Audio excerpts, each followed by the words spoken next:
Welcome to another episode of You Know Bowl, baby. Brought to you by the Run the Play Network. I'm Anthony. To my right is my boy Philly Phil. Today we're going to be going through and predicting all of the playoff series winners for the second round. We already did the first round.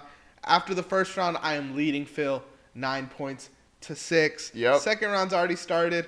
Phil, how you feeling? Honestly, man, first round didn't go in my favor. I'm kind of a little bit happy about that, besides the Lakers losing, but I'm still having fun with these playoffs, bro, Yeah. especially with the second round going on. So I'm good, bro. I'm good. And almost graduation season, so let's go. Yes, sir. Let's yes, go. Sir. Yeah, it's a good time to be a Californian graduate. It's starting to get hot a little bit. A little icy outside. No teams in California. Actually, not a lot. The Warriors are still in California. So let's go through and let's talk about the Warriors versus Wolves series. Yes, sir.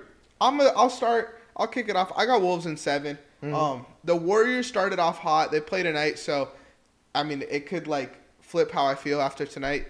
But I mean the Warriors. I don't know if you're getting a Buddy Hield 30-point game again. You know he played very well. He's been playing very well this whole playoffs. But I don't think that's a consistency that I love. Now I also don't think Jimmy Butler's just gonna let the Timberwolves fuck him up. You know it's Jimmy Butler. But I got the Wolves in 7. I think that they won't shoot that bad in game 2s through 4s. And then Stephen Curry's out. Yeah. And that's a big deal. Losing a guy like that's obviously going to impact your game. But not only does it impact, obviously, the three-point scoring, but the way he moves off the ball gives so much attention. Now it's kind of going to be, let's lock in on Jimmy. And I remember before the playoffs started, you said that they better not, if Steph or Jimmy go down or something like that, then that team's cooked. And I agree. I just don't think they have enough around them. But, yeah.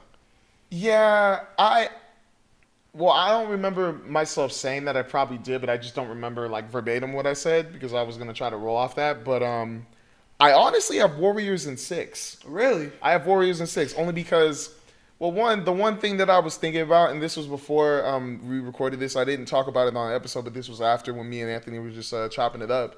I said that the whistle was probably going to go in their favor, on Jimmy Butler's favor, to get to the line and also put some like a Jaden McDaniels or a Nas Reed or anybody who pretty much switches on him in the foul trouble. And I also was thinking maybe Draymond Green is going to have more of like room to have physicality in this series because they play physical too. But the only reason why I'm also sticking with this is because I have a small feeling that Jimmy Butler is going to step up in the way that we've been waiting for now that Stephen Curry's out. And I feel like this team, even though they're not like the biggest team, they do play physical and hustle. And I feel like they're also pretty good shooters that are around Jimmy Butler that he can use to help him if he needs, like, if he gets double teamed or something, he can kick it out to a Buddy Hield or a Brandon Podziemski or even a Moses Moody, and they can shoot it and make some stuff. Yeah. Even him and Quinton Post actually have pretty good chemistry when it comes to trying to figure out how to play on the floor, because Quinton will stay in the corner, Jimmy will kick it to him, and he'll make a three occasionally, one or two of them. But I still feel like that's a big deal in this series. Yeah. But I also feel like the way the Timberwolves responded in that first game and the way they were complaining after the game about foul calls and stuff, I'm like, guys, like they were complaining about Rudy like getting roughed up, this and that. I'm like, you guys have been doing the same thing the whole series. You were doing that to the Lakers and nobody was complaining. How are you going to complain when the Warriors are doing it to you?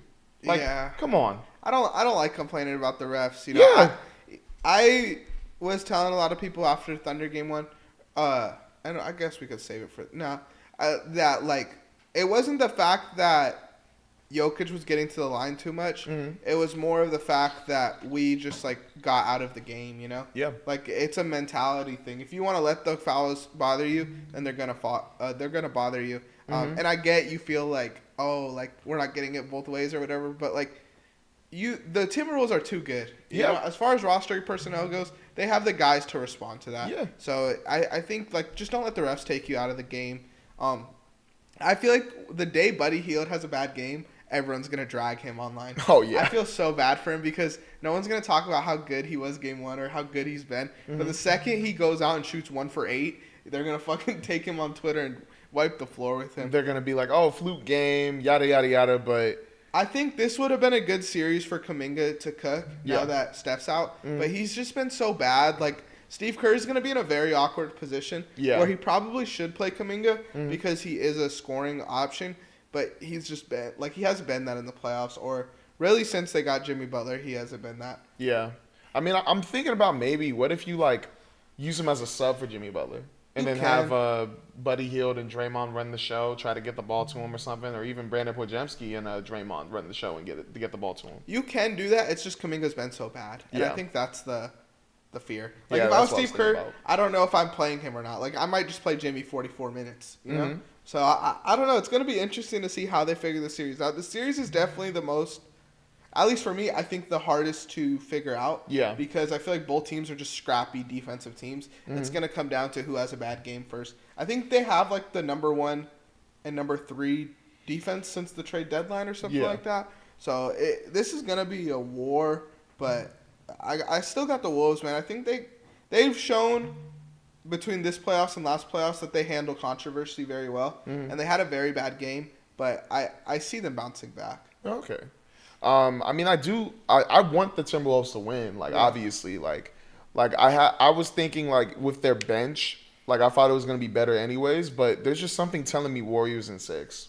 There's something telling me that. Go with your gut. Yeah, I'm gonna go Warriors in 6. Let's stay in the West Coast, but before we do that, let's hear a word from our sponsor, Boom Fantasy. Man, okay, LeBron hit my parlay. Let's get it. Oh shit, he hit it? Yeah, bro. Look at this. I won $200. I tailed your parlay.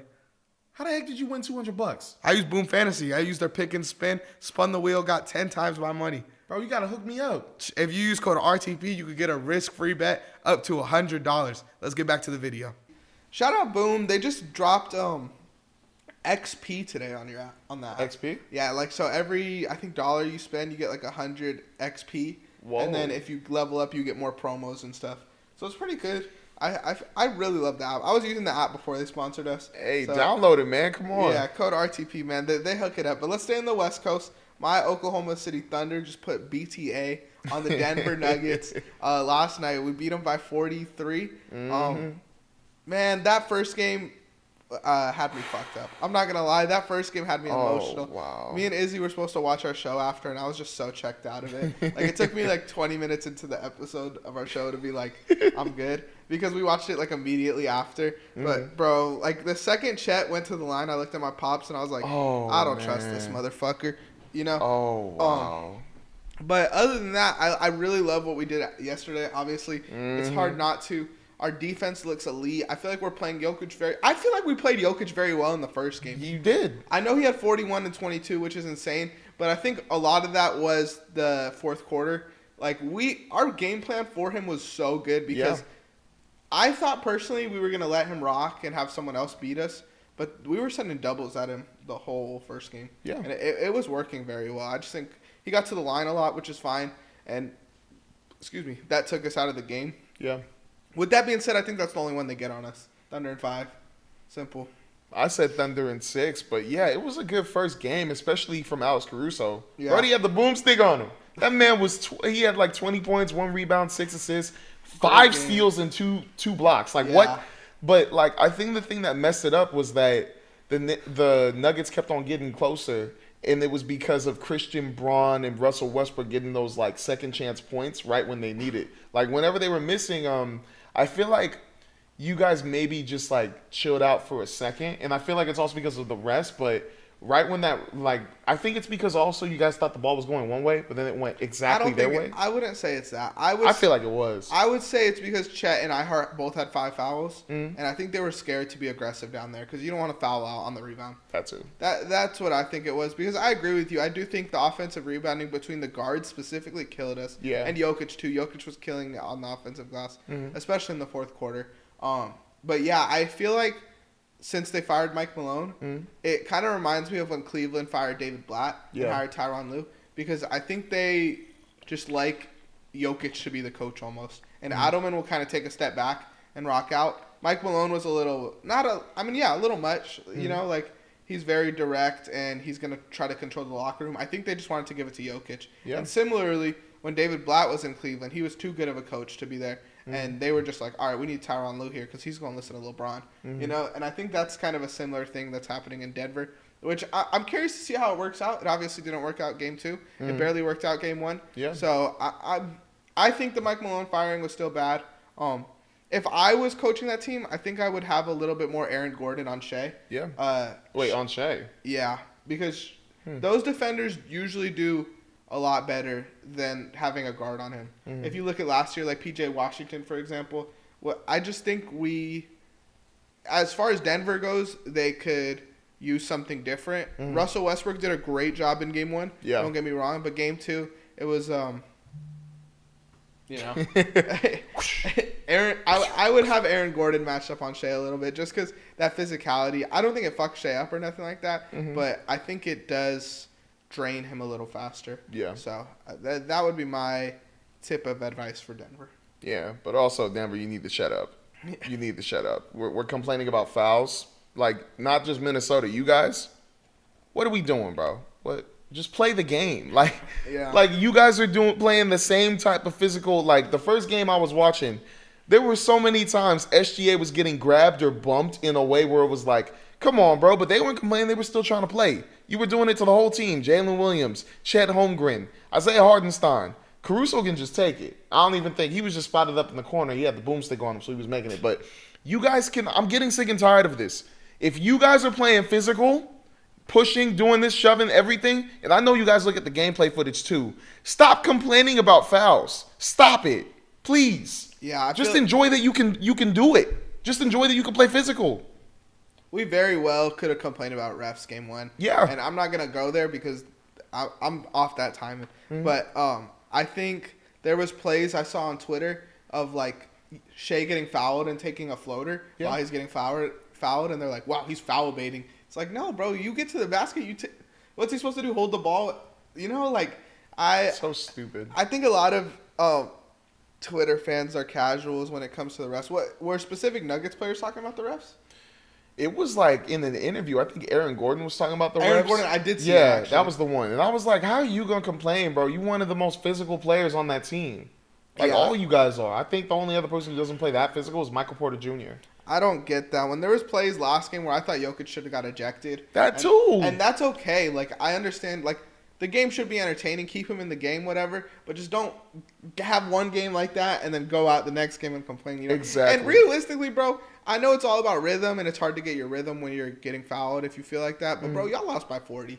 I think free throws are your last word. Christian Braun maybe is a bigger worry than that. Exactly. Jalen Pickett was getting playoff minutes, brother. Like that's what we're on. I mean, we can if we want to complain about free throws.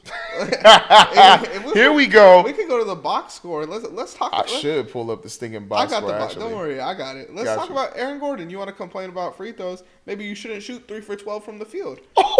Right? 3 for 12 is crazy. Michael Porter 2 for 10. Jokic had 6 shots made, 6 fouls, and 6 turnovers. Damn. Christian Braun 1 for 6. He was like minus 40 in this game. Oh my Zeke gosh. Najee's playing in the playoffs. Russell Westbrook actually did his thing. 19 points in this game. It was the highlight of it last time I checked. You know, but it's ugly. Their bench actually cooked. Their bench, Julian Strawther 3 for 7. DeAndre Jordan didn't miss. Payne Watson didn't miss. And then Hunter Tyson shot 50% too. So maybe y'all should start your second unit over your starters. Maybe you want to complain about the refs. It hurts you that much. Maybe take a seat on the bench, Aaron Gordon. We could get Payne Watson in there real easy. I'm about to say, bro. Payne Watson also is a guy that I just love. Like, he is a dream role player on any NBA team. Like, he's a really good player, bro. Go shoot threes, scrappy defense. Shout out UCLA. Hooper. Let's go to the East Coast now. He played at UCLA. Let's go to the East Coast now. Let's talk about the Knicks. Yes. Let's talk about Izzy's Knicks. Yes. Let's talk about the Deucer. First year watching basketball. Now his team's about to be in the conference finals. Thank you, Deucer. Yeah, literally. Number 1 Knicks fan. Knicks in 7? I changed it to Knicks in 6. Okay. Wow. But, bro, this is exactly why the Knicks are built the way they are. Yeah. This is what I've been waiting on. Yeah. I got scared because once again, like, it was giving me flashbacks to opening weekend, or opening weekend of the NBA, where like they got blasted by the Celtics, and Celtics had a record-setting like three-point night or something. But they came back in both games when they were down 20. They held Jason Tatum and Jalen Brown to probably two of their worst playoff games in their careers. Yeah. The Knicks are here, bro. They're here, and they ain't playing around with the Celtics. And now it isn't just that they came back from 20. They came back from 20 in the Boston Celtics home floor. Yeah. That's a big deal. Twice. Not just twice, two in a row. Yeah. That's a big deal. That doesn't happen. That doesn't happen in Boston. But I'm just so happy, bro. Kat, you scared the crap out of me in game one. You scared the crap out of me. But you came back. Y'all had a way better win in game two.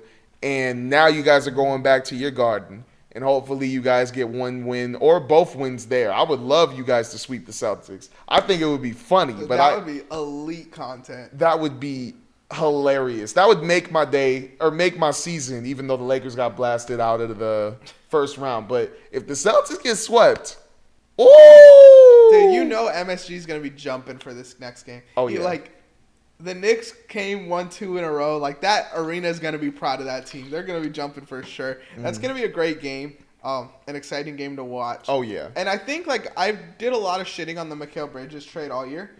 And I'm still on that's a bad trade. So I'm not backtracking or nothing. But I will say I do think that the Knicks built a team that matches up with the Celtics. Very well. Perfectly well, I would say. Because they have three of the like best wing defenders in the league. I'd say 3 top 20 wing defenders. You know, they can't hit a shot most games.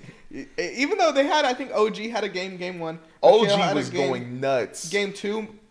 So, I mean, if they could do that consistently, sure. Josh Hart also had a great game too. But I don't know if it's sustainable in the next round or in the finals. That's all I'm going to say, because I don't think that they match up as well with the Pacers or the Cavaliers. And I damn sure don't think any of those teams in the West are tripping about what the Knicks have. Suns' Mikal Bridges is back. Yeah. He's playing defense. He's playing his role, and when he needs to shoot, he'll step up and do it. But he's back, bro. Game one, that was definitely Suns' Mikal Bridges. Game two was a mix of Brooklyn Nets' Mikal Bridges, but like a mix of Brooklyn Nets and Suns Bridges. But the one player I'm impressed with, and we were having a huge argument with my friends over this because we were talking about Knicks versus Celtics, and we were talking about who could guard Jason Tatum. I was pulling through for OG, bro. Like I was fighting for my life about OG because, like, they wanted Josh Hart to guard Jason Tatum, and I was like, he's 6'4". If you don't put OG Anunoby, who's played the Celtics twice, on sticking Jason Tatum, are you out of your sticking mind? And they were like, nah, like, if it's not Josh Hart, it's Mikal Bridges. I was like, it's OG. The obvious answer is OG. He's a clamp. Bro, he's been, oh, wow. What did he do? Jason Tatum was 5 for 20 yesterday? He shot like shit yesterday. 5 for 20? Like, if they switch the game plan at all, I'm going to be mad. The defensive game plan needs to be this. Well, what's good is they could switch it next game, but they have, like, the versatility that, like, Mikal, go give him 6 minutes. OG, go give him 10. Josh, we're going to have you guard him for 5. Like, so they could stay rested. Exactly. You know, they have that almost platoon. They don't have nothing like that on the bench. But Deuce McBride also, I feel like that run yesterday was sparked by, like, Deuce McBride and Mitchell Robinson. Like, those guys coming in there and making a change. I know that Mitch got blown by on one of the last plays of the game. That was so funny. But bro, I don't think that was his fault. I mean, I was reading the group chat. I think if you have Mitchell Robinson one-on-one on the perimeter, there should be a help defender down there. Yeah. You know, and they rotated late. I think it was Mikal and Josh on separate sides. Yeah. One of them should have came in. That's true. It looked like they got a little confused, which is fine. It was kind of a quick bang play, but Mikal got it back anyway. Yeah. So it don't even matter. But I just think if this team is going to win a championship, Cat needs to step up. Cat needs to be better. Like, I need to see that 26, 27 points per game Cat. Because he's still got that. We've seen it in stretches during the regular season.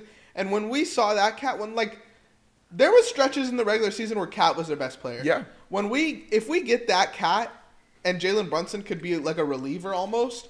Oh my, this team can make a fucking finals run, can win the championship. But I don't see this team winning a championship if Karl Anthony Towns is like 20, 21. He's rebounding the ball well, but like he's damn near still unplayable defensively. Mitchell Robinson has been coming in there and holding shit down, and I love to see it. I love to see Mitchell Robinson do that. But if Cat could give us that offensive value that we know he could provide, then I think this is series over. Knicks in the finals, because I think they fuck up Indiana too. Yeah, that's one thing that I love. Also, going at the start when they were talking about they're trying to build to like beat the Celtics. Like, I love just the dynamic of this team defensively. Like, I love how Jalen Brunson and Josh Hart can be on the point guard and shooting guards on the outside, watching Drew Holiday and Derek White. I love that OG Anunoby and Mikal Bridges, guys who are without a doubt perimeter defenders, and OG Anunoby can be an interior defender, but they are guys who you clearly want to have on Jaylen Brown and Jason Tatum. And then you have Cat, who I get it, like he's not like known to play defense, but he can definitely hold himself down against stinking Al Horford and Kristaps Porzingis. But bro, I don't know about that. I feel like he can do a good job because they're going to be on the outside. Kristaps Porzingis maybe can probably get more buckets on him than if anything. Dude, Al on the switch is elite. When Al was switching on Brunson, every time I was like, all right, Brunson, cook him. And I just felt like Al was there. I just feel like this defense as a team has been too good. Like, it's been looking better than the Celtics. Like, and I feel like that's been helping Cat in those matchups with those two centers. But what's it called? I just think that when it comes to the Celtics, I'm trying to figure out what they need to do to play differently, because they're going on the stretch, like, I guess hold the lead, but I don't feel like it's easy as that. I think I was reading that Porzingis isn't healthy, and that's kind of a problem, because I think there is a world where you're like, all right, we're going to play through Porzingis and make them take Cat out the game and then sit on Mitchell Robinson, you know? But he can't do that right now. Yeah. I think a lot of it needs to fall on, like, Drew and Derek White. I think they need to do, I mean, they're two of the best perimeter defenders in the league, but they need to do like a elite job at locking up Brunson, because if Brunson isn't giving you like these 30-point games, then I think this Knicks team is beatable. And I know it's a lot, like I'm sitting on the couch right now, you know? It's a lot easier to say it rather than do it. Yeah. But I think if they had that, like if they held Brunson to 22, 23, 24, and I'm not saying it to talk shit about those guys, because I've seen them do it to Damian Lillard in his prime. Yeah. You know? Like, I think if they held Brunson down, then they have a better shot at winning. Because the Celtics wings, they're not doing shit against Mikal, OG, Josh Hart. That's true. I think this team would benefit from DiVincenzo still being there. The Knicks? Yeah. Oh, 1,000%. I don't think like they needed to. I think they made the right choice with Cat, but I think DiVincenzo coming off that bench would have fucking. Now you have Deuce, Mitchell Robinson, and DiVincenzo as your three on the bench instead of Campaign. Like, I think it'd be really nice. I would also, I don't know. DeLon Wright, I think, is playable in this series, too. Oh, yeah. As a defender, too. He should be. Yeah. He should be. I like him more than Campaign. I think Campaign gives you that spark. But DeLon Wright, he had a great end to the season. I would like to see more minutes from him. And he's the better defender, in my opinion. Yeah. He's the better defender. Yeah. He's a clamp. But Deuce also has been that. So maybe they're like, it's yin and yang. That's true. The last series to talk about, what was yours? Knicks in 6? Yes, I said Knicks in 6. Cavaliers, Pacers. This one I feel a lot less confident in the 1 seed. Okay? But if we did this shit on Saturday, before game 1 started, I probably would have had Cavaliers winning in 5. I'm not going to lie. I was going to say that. But now that we've seen 2 games out of the series, I got Pacers in 6. I got Pacers in 5. Yeah. I got Pacers in 5. I'm not even mad at that, honestly. I just think the injuries are hurting Cleveland. 2 bad losses like that. I mean, they're the 1 seed. They should be able to bounce back. And I think if Ty Jerome doesn't shoot, what'd you say, 1 for 15? He was 1 for 16. Then I think they win that game. Man. If he shoots 4 for 16, they win that game. Which is more realistic. And Garland's coming back too. So now Ty Jerome could slide to that bench. Yeah. But I don't know, bro. The vibes in the series are very bad for Cleveland. One thing that I love about the Pacers in that game was Pascal Siakam, Aaron Nesmith. Because Tyrese Halliburton was being guarded by what's his name? By Isaac Okoro, like forwards. I love Isaac Okoro, bro. I'm so glad for him, bro. I'm too. I'm very happy for He him. beat the bust allegations.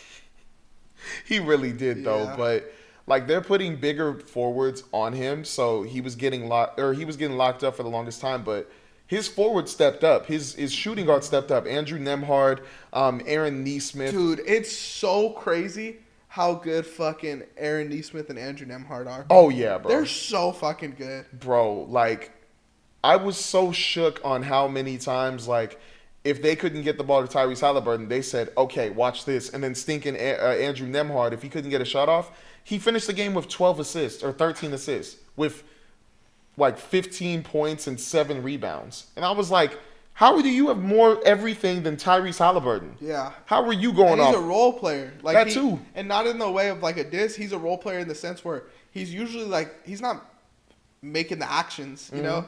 So it's crazy that he could just stuff the stat sheet like that. And if he's not stuffing the stat sheet, like you said, he's like 8 for 10 from 3 or some bullshit Bro, like that. like- He just sparks, bro. Him and D. Smith just spark. And then Obi, I feel like is like the dark horse on this team, man. Oh, 1,000%. He just fucking gets buckets. Like, and he plays defense. yes, I think this Pacers team is great. And I think we talked about that in the first round. They have like 6 players, 7 players who score 10 or more points. Like, they do it right. And I think that's how you got to build a team nowadays. Yeah. And I'm going to keep standing on that. Where the way Houston, OKC, Indiana, those teams where you have that depth, I think Cleveland also, I like the way that's built a lot more than star chasing or the way Celtics and New York are built, where it's like 5 or 6 like very good guys, and then you don't have that bench support. But yeah, man, I think this Pacers team is very good. Oh, very good. A Knicks Pacers conference finals sounds like cinema. I Like, need it. That sounds so fun to me. Tyrese Halliburton, Jalen Brunson, like that's just gonna be fucking punching each other in the mouth the whole series. Benedict Mathurin also gotta give him shouts too. Bro, that's what really got me into the game. Stinking Benedict Mathurin and Aaron Neesmith, like, and Pascal Siakam scoring all those buckets to bring him within single digits. I was Yeah. like, whoa. Benny's him. Benedict Mathurin's putback and Aaron Neesmith's putback really woke me up, bro. Yeah. Those putback dunks were nuts. I want to give a shout out to Donovan Mitchell because Donovan Mitchell had 47 in this game and Yeah. did probably everything he could to keep this team alive. Yeah. Except got to keep them elbows to yourself. But no. Oh, man. Shout out D Mitch, man. That 47 is impressive. Like in a playoff game, that's hard to do. Yeah. In a game where everyone on the team it feels like is struggling, like that is very hard to do with limited spacing. So Donovan Mitchell gives a huge shout. I think he is like a top 10 playoff riser in NBA history. Oh, yeah, 1,000%. You know, and he doesn't have a ring or nothing like that, but I think we got to start giving that man a little bit more credit. I think he deserves to be in that Jimmy Butler tier of guys, except he's played on 2, like, 1 seats. You know? Like, there's not many players who have done that in history and don't really get, like, the hype or the credit or nothing like that. Yeah. And I know his stats took a backseat this year, but Kobe won a championship because he let everyone else rock. You know, he took a back seat and was like, all right, I can't be the Black Mamba and put up 40. I'll give you a shot when you need a shot, you know? And I think that's what Donovan Mitchell did all year, and it was just good to see him, like, wake up in the playoffs. I think that, I mean, this is what you've been waiting on with D. Mitch. Like, it's just sad that, you know, he has, like, there's key players who are out for the Cavaliers because I feel like no matter what, like, I feel like this game too. If he had like a couple of those guys, either Evan Mobley or DeAndre Hunter helping him, they win this game. Yeah. But it's still so impressive to see like him try to push Cleveland to a win. Like I know they were up by 20, but hey, you can do. There's so much you can do with the roster, like with people out, and it just sucks that that's happened so many times. Like in Utah. They had the 1 seed. They won the first round, lost in the second round, but it's only because like a couple people didn't step up. Terrence Mann, 50 ball. That too. And he goes to Cleveland, and I mean, there's been ups and downs, injuries and stuff, but I mean, he showed you what he can do like when he's healthy, even when he has the playoff series in the bag with him. It's just that somebody else needs to step up. He's going to be our, like, forgotten star of our era, you know? Like, I feel like every era's got a guy like that. Like, I feel like that those Grizzlies teams with like Zebo and Marc Gasol like get forgotten. Like I think Donovan Mitchell's gonna be in that tier of like guys that get forgotten. Exactly. But last shout out for Indiana, like they no diss. but they know how to beat on injured teams. Like, they're going to put their foot. You know what I mean, though? Like, not even fucking around. Like, a lot of teams would get an opportunity like this and blow it. Yeah. They have shown to consistently be able to do this every year. And I'm gonna shout them for sure. I know I posted that video about Tyrese. I don't know if you saw that, but I feel like I didn't want to get a Tyrese hater rap, so I didn't want to go on Twitter and start tweeting stuff. But, like, I think that we have to remember what Tyrese is. And I know he's been playing great offensively and defensively this series. But I feel like everyone's saying that he's underrated means he's not underrated anymore. You know? And I think everyone acting like there's some genius for picking the Pacers before the series started. But a lot of people picked the Pacers to win this series. So I didn't at first. I didn't either. Yeah. You know, but everyone online is like, I told you all the Pacers. Well, you're telling a bunch of Pacers fans because everyone's saying I told you all the Pacers. So that was more of my problem with it. I feel like the way people talked about it was dumb. But yeah, Indiana looks legit, man. They look legit. Pacers in 6. You said Pacers in 5. Yes, sir. Let us know at home. Comment all your series predictions for the second round. Make sure to like, subscribe, follow. Join the Discord. We're going to be running trivia every day in the Discord next month. Okay. And if you get the most points by the end of the month, you're going to win an Amazon gift card. So join the Discord. That's free money for you if you know ball. We know ball. We out. Let's bounce. Oh, I thought you wanted me to say my thing, but okay. I stole it. Ant-Man saying we bouncing.